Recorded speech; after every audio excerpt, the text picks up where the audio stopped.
Cloud computing is growing at compound 15 to 20% per year. No sign of abating. So if you think of a computer chip, the only really thing it does is produce heat, as it swaps its noughts into ones and back again. The only physical difference it makes is it produces heat. And that heat has to be gotten rid of. That heat's wasted. I mean, what we do is we package up 480 microprocessors and we put them in a box the size of a typical heating unit that you would find in Europe. And each one of those consumes 10 watts of electricity. That means it produces 10 watts of heat, because as you say, you can't get rid of it. But the 10 watt is just heat. So that's 4.8 kilowatts of heat whilst you're doing some processing. Well, you can heat a house with that.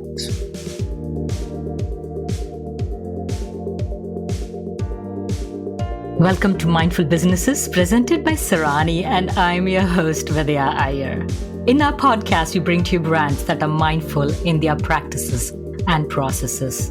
A mindful business adopts and employs sustainable social, economic, and environmental practices.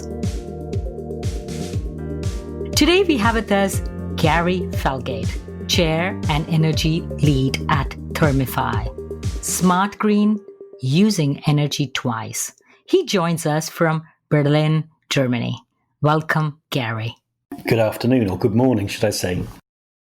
I used to work for an IT company early on in my career, and the latest technology we all were excited about was a 3.5-inch floppy disk with an huge storage capacity of 1.44 megabytes. Give the folks today what that size would mean in, say, document size or a music file. How big is 1.44 MB, or maybe even just a picture? I would answer it in a slightly different way. I started my career actually working for IBM, and I worked on their supercomputers in upstate New York in Poughkeepsie, and we had $10 million worth of computer to play with between four of us. And it was like, I was so happy. And I think I've got more power on my phone now than that $10 million supercomputer had. Just unfathomable, the speed of change. So when was that? I was with IBM. I started in IBM in 1986. I was there for 10 years.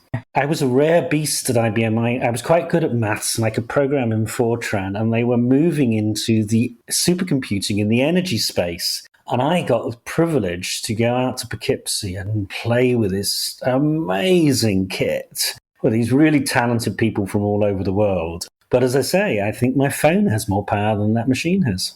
And fast forward today, how much data is stored in the cloud, say, worldwide, or just maybe UK or Germany where you are?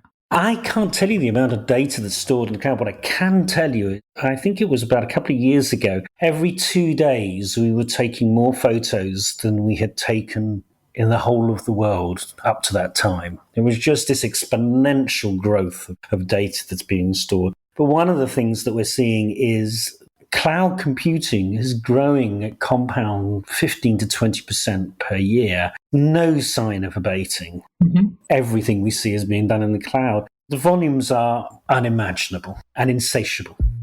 So where are these servers located geographically? Well, they're all over the world. One of the challenges of these services is they get very hot. And so there is a real case for putting them in cooler countries as possible, because they produce so much heat. Mm-hmm. There's another driver here in Europe with data security and government. So, in Germany, German data must be held in Germany.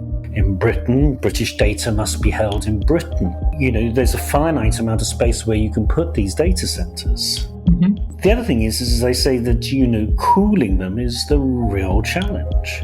Yeah, and I read somewhere that they are kept near the Arctic Circle, some big ones, and near maybe hydroelectric plants, and besides being in the country where sensitive information needs to be contained. That's correct. Some people are exploring putting them under sea, and it is the challenge of keeping these machines and these data centers cool. What is interesting is, and I speak as a layman here, is just that if you think of a computer chip, the only really thing it does is produce heat, as it swaps its noughts into ones and back again. The only physical difference it makes is it produces heat. And that heat has to be gotten rid of. That heat's wasted, and that heat probably amounts to something like 30% of all the energy bills of a data center run by Amazon or Microsoft or whomever.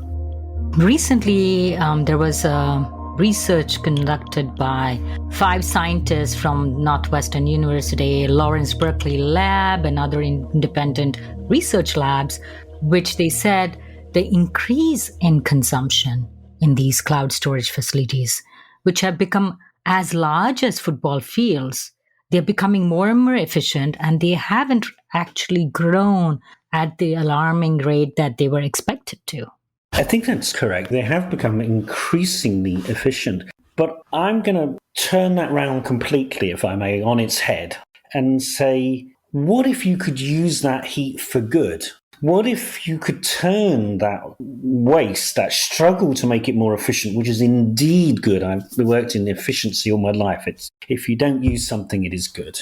Mm-hmm. But what if you could take that heat and put it to good use rather than vent it away? Because no matter how efficient it is, there will always be waste. So there are 2 components. One is the energy consumption, which the big giants are trying to make their processes more efficient, so they consume less and less every year. On the other hand, they generate so much heat, which needs to be cooled down, but you, as Thermify, is trying to use that energy to give electricity or energy to your customers. Yes, that's what, in a nutshell, you're correct. We're trying to give the heat to the customers. The other driving factor that's happening as we face the climate crisis, as we come up to COP26 in Glasgow shortly, is the need to decarbonize every element of our life. Could you elaborate COP26? That is the major conference that is happening in Glasgow, which many world leaders are attending, which is following on from the protocols of the past, which is where governments make their commitments to reducing their carbon emissions. Mm-hmm. As we're speaking today, the Prime Minister of the United Kingdom is meeting with the President of the United States, discussing what announcements each of them will make. So that is taking place in November, and it's a real world focus, if you will, for the world nations to try and work out how they're going to decarbonize their economies. What is your solution? Firstly, I would say that all solutions are needed. There's no one solution. Everything is good. From turning the lights off to electric cars, everything. Where we focus is 15% of the carbon emissions in Great Britain. The number in the United Kingdom is fairly representative for those of North America and the rest of Europe. 15% of those carbon emissions come from heating and hot water. Mm-hmm. So it's a significant component. It is roughly the same as aviation. So heating houses and heating hot water in Britain does the similar amount of carbon emissions as the aviation industry. That's the first time I've heard that. I know, and that's a startling statistic. So this is a great area where you want to reduce carbon emissions. So your solution kind of reminds me of a science fair contest that my daughter entered into. She was, I think, about 12, and there was an energy contest. She took household high-pressure steamer that we use for cooking, connected a pipe to go into some kind of a turbine made out of a soup can, and that turbine would spin to give electricity, and the water would condense to give you clean water. Your daughter is ahead of the time. I mean, this is... Be noted, she did not win the contest at all. And it was such an obvious solution for her. And the reason I bring it up, your solution seems so obvious, right? You have heat and energy is never lost. It's perpetual. Why was it not used before this? I can say this because it's not my idea, I'm the founders, but it's brilliant. I mean, what we do is we package up 480 microprocessors and we put them in a box that's the size of a typical heating unit that you would find in Europe. And each one of those consumes 10 watts of electricity. Mm-hmm. That means it produces 10 watts of heat, because as you say, you can't get rid of it. So the noughts and ones aren't doing anything, other than something that we really want in cloud computing. But the 10 watts isn't produced, it's just heat. So that's 4.8 kilowatts of heat whilst you're doing some processing. Well, you can heat a house with that.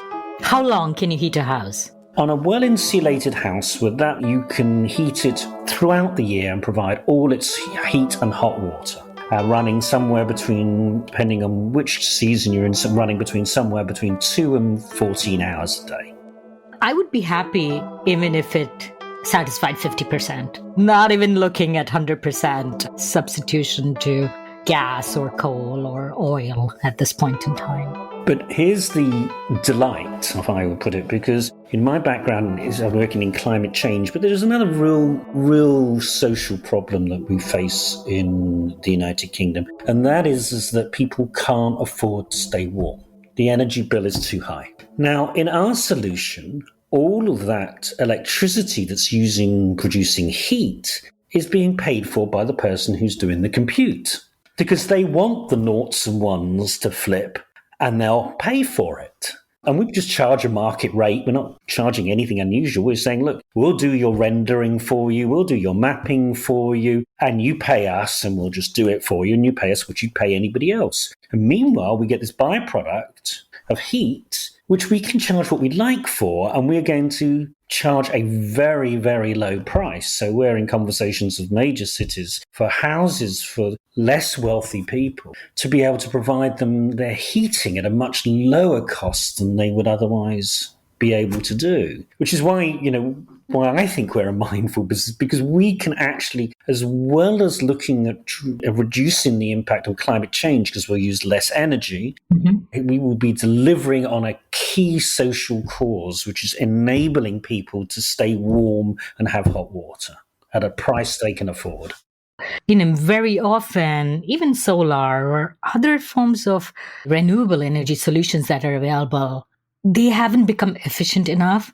They haven't been optimized to make it as affordable as our other oil, the gas, and the coal energies. My next question, literally on my sheet, was, how much does your thing cost? And you're saying to the consumer, it would just cost the nominal amount? We're planning on a monthly fee. We're pricing it at what gas prices were in the United Kingdom. Gas prices used to be low in the United Kingdom. They've spiked recently. And as you move to electricity, the prices of heating will go up significantly, typically fourfold. So we're pricing it at the price of what gas prices would be. And that's probably around about $70 a month would be a normal price for a household in the United Kingdom to pay every month for their heating and hot water in an ordinary sized house. Mm-hmm. So we're setting our price points, if you will, of about $70 a month for providing that service and maintaining the system. However, we're also intending for those customers who are more vulnerable, but maybe elderly or on lower incomes and so on, of putting our price points at probably around $35. And that will be decided by the city or whatever with whom we're working with. But we are going to significantly reduce the prices of what people would have to pay by comparison to what an electricity heating system would provide. Mm-hmm. In England, it is said that there's 13% of people are what is defined as fuel poor. That means that they don't have enough money to be warm. In Scotland, that number rises to 25%. Half of the people in some towns are making decisions about whether they can heat their house or not. Now, it's always been possible to provide clean energy, and it's been possible to provide affordable energy, but bringing the two together has been a challenge, as you rightly point out. We think we've overcome that challenge. Stepping back a little bit, why we have these huge servers?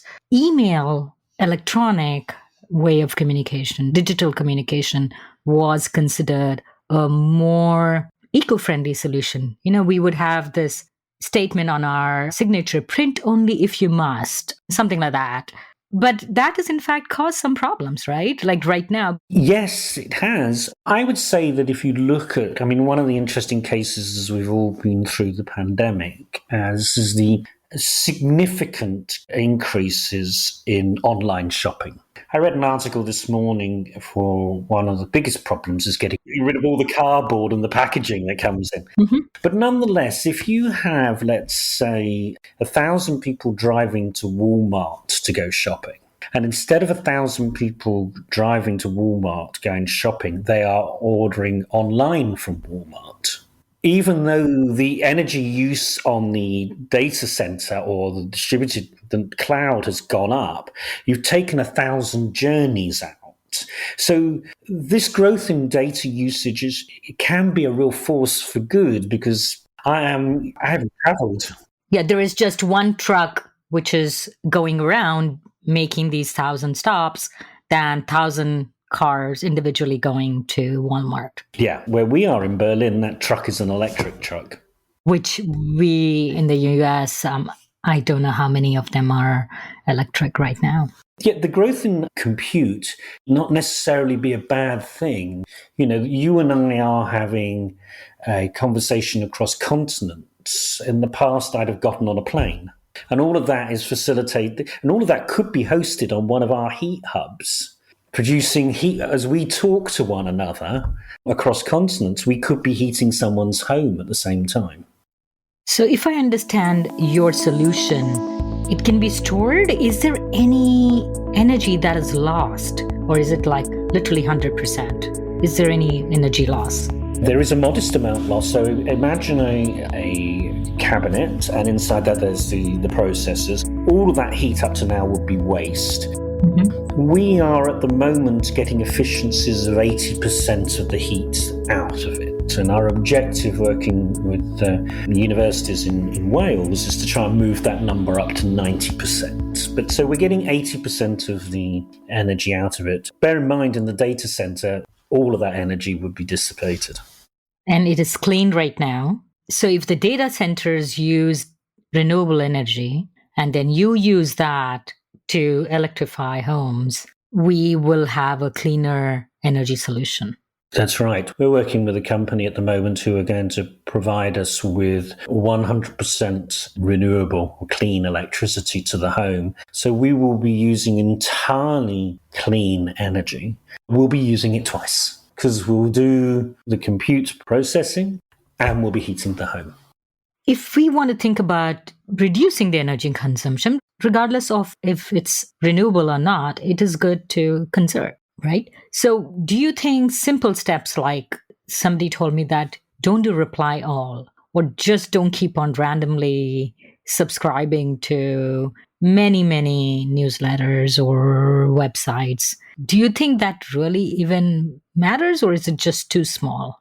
I think every little helps. So I worked in an organisation called the Carbon Trust, which is still going, which is an organisation looking at reducing carbon emissions in businesses in the United Kingdom. We decided to see if we were getting inundated with emails. And it was just like you never did any work because you had so much email. So we tried to say, well, let's try and limit how many emails you send a day to each other. But then we said, if I send you an email, that counts as one email. But if I send it to you and 9 other people, it counts as 10 emails. So this is part of your quota. Now, we didn't impose a quota, but it got us into thinking that does everyone need to have this answer? And if they don't, then don't include them.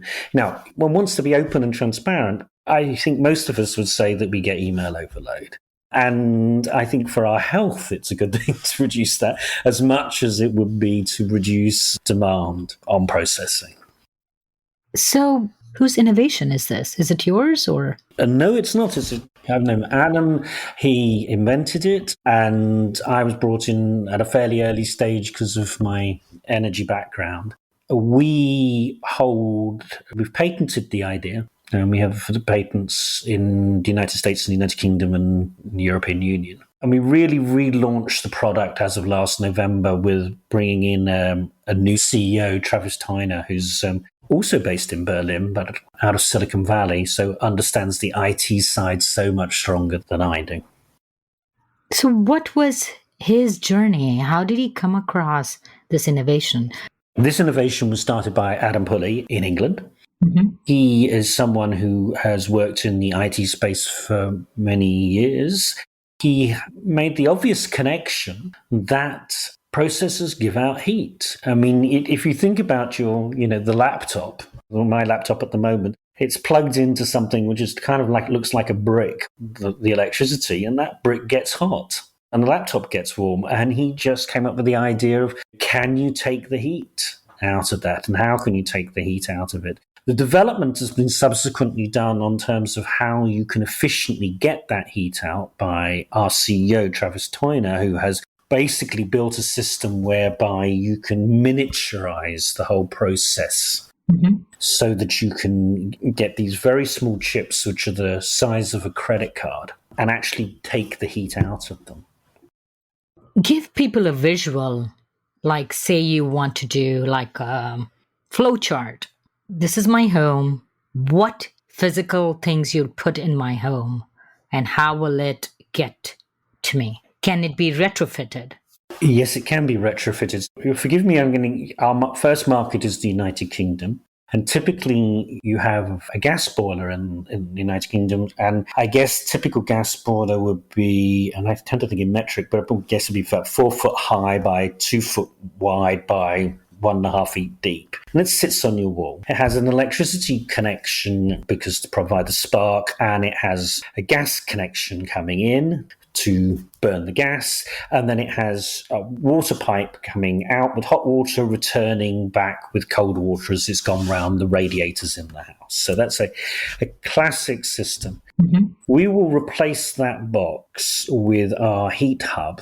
And it will look exactly the same and sit on the wall. But instead of having a gas pipe coming in, it'll have a data connection coming in. It'll still have electricity because we now need to power those processors. It'll still have a hot water out to feed the radiators and a cold water returning the cold water. So in effect, it replaces the standard gas boiler that is very common in the United Kingdom and Northern Europe. In Europe, we tend to use a warm water heating system rather than a steam heating system. When you talk about data, there's always a question of security. Would there be any compromises, or it is irrelevant in your solution? Security is absolutely critical. We're going to be helping people to do potentially very important work, and the security is paramount. The standard security procedures will be built in. As I say, Travis's background is as a security expert from Silicon Valley. But there's one other thing. Your piece of work, for instance, that you want us to do on the compute processing won't be done on one heat hub. Mm-hmm. It will be divided up amongst numerous heat hubs. So number 1 James Street will be doing a bit of it. Number 7 James Street will be doing another bit of it. Number 23 James Street will be doing something else. And then it may be somewhere in a different part of the country or in a different country that it's parceled up. So if you were able to break into the system, you would be breaking into a micro parcel of the data. So almost like divide and conquer. Yes, I would certainly say, divide. So, you're conquering the data breach solution by dividing it up into very, very, very small parts, and which individually make no sense to the hacker. Yes. No, you're absolutely right. The point is that if you've got a job being run on something, that it could be a couple of houses in Aberdeen, another house in Cardiff, 5 houses in London, they're all working on producing this job for you. So has your solution been implemented? Not yet. We are at the testing stage at the moment.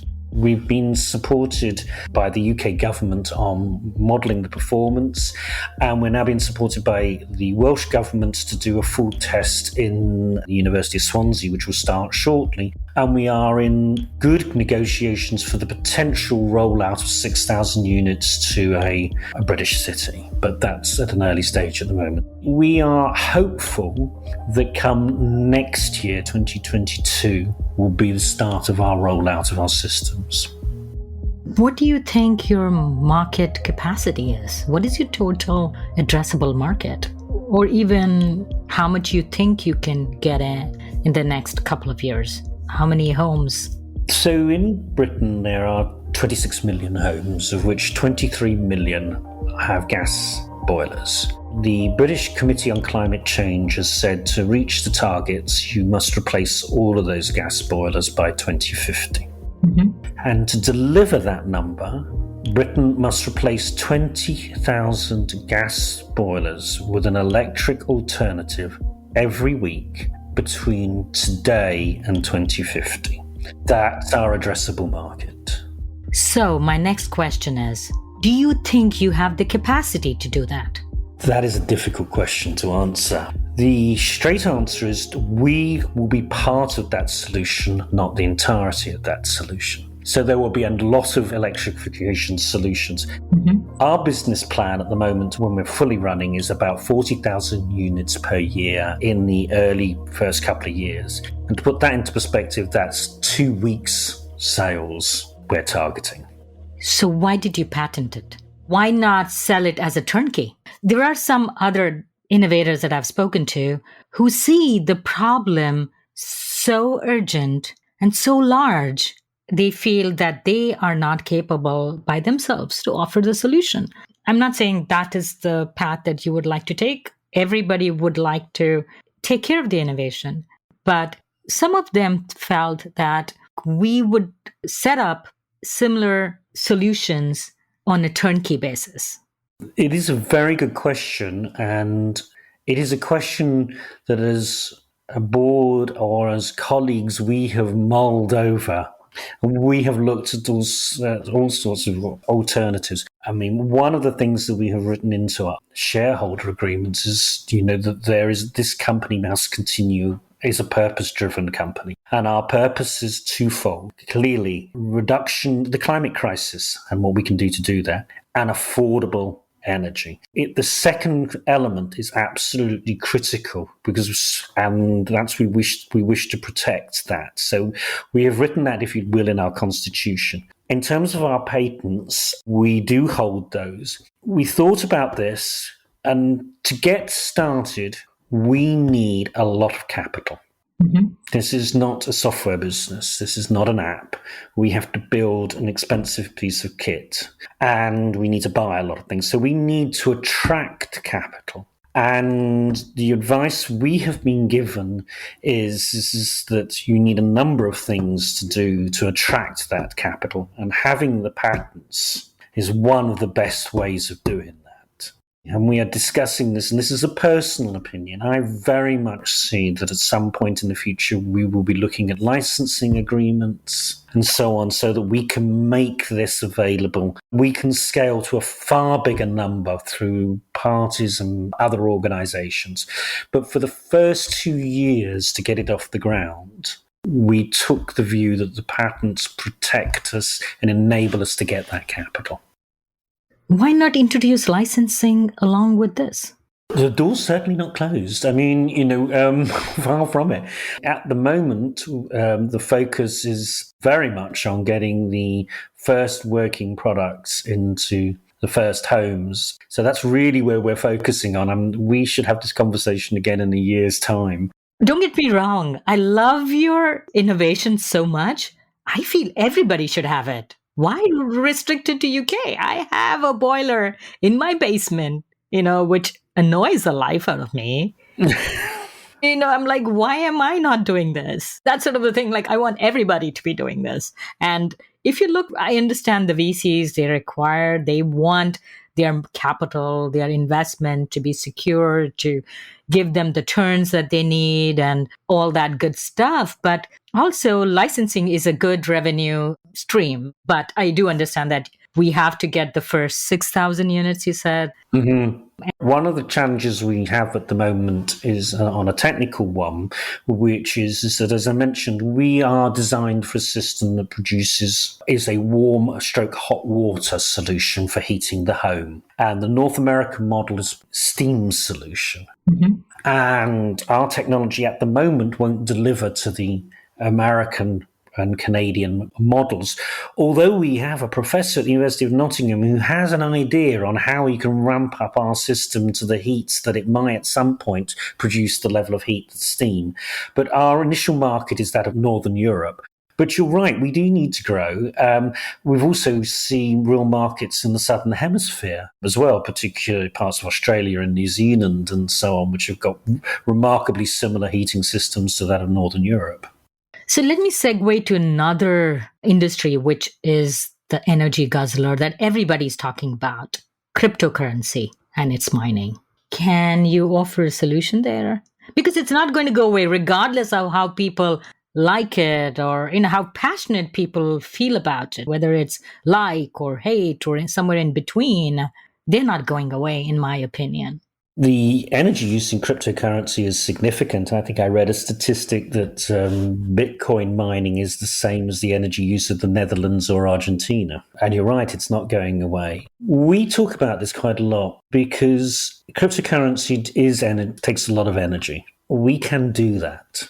We can do the mining and we can use generated heat to do that. Mm-hmm. We are trying to focus at the moment on the applications that we are doing. That cryptocurrency is not our first point of mining, and some of the cases that we're working on is where that we can actually do some of that data handling, if you will, for social causes, particular things like in Britain, providing data and compute usage for the National Health Service and for schools and so on at an affordable price. But yes, we can do it. That sounds really exciting. And I want to thank you so much, Garry, for coming on Mindful Businesses. It's been a pleasure. And not only has it been a pleasure, but I now have some things I need to take back, some ideas that I have to take back to my board and discuss with them, so I thank you very much for that. We are speaking to Garry Felgate from Thermify. It is a pleasure again to speak to you. This is Vidya Iyer with Mindful Businesses. If you're a creator of a mindful brand or would like to recommend a mindful brand to be featured on our show, send an email to info@mindfulbusinessespodcast.com. Subscribe, rate, and review us on Apple Podcast. If you learned a thing or two from this episode, share it with one friend. We recorded this podcast in Lafayette, Indiana. Theme music composed by Tatum Gale. Marketing assistant is Caitlin Milligan. Advisors are Jim Stone and Anupama Purisha. This is Vidya Iyer with Mindful Businesses.